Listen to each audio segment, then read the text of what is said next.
Liecina, ka Kroslavā cilvēki dzīvāja pirmajos apmetņos jau 3-4 gadus vēl pirms Kristus.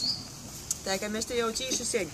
Bet Kroslavai zīdu laiki sokās tad, kad 18. gadsimta sākumā 1729. gadā poļu grāfs Plāters Kroslavu nopirka jau kā mūžu. Īvieja bogūtīm, īpašumi visur kaut kur te līdz Daugavpils pusi, Lītuvā, citur Latvijā. Bet jām Kroslava īsapatika tā, ka īsti sasadumāva, ka īsti taisies tādu savu pamatdzīvošanas vītu. I var sacīt, ka īs Kroslavu patīsībā uzbūvē par to, ka es to momentu, kad īs Kroslavu nopierka, Kroslavā bija posvarā tikai tādas kūka mojeņas, i bija 2 vai 3 ākas, kas bija jau no akmiņas, myurākas, porijos bija kūka namiņi.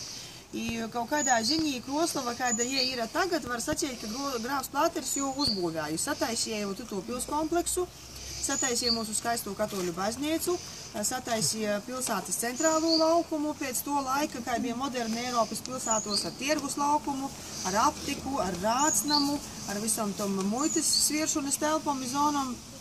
I tad patīsībā Kroslavā sokos tīšām uzplaukums.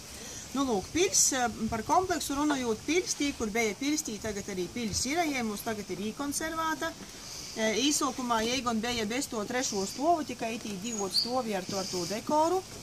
Tī, kur mums tagad ir Kroslavas viesturis un mākslas muzejs, tī grāfam Plāteram bija kolpumoja, pat tūkum saimniecība cīši liela, cilvēku vajadzēja daudz darbā.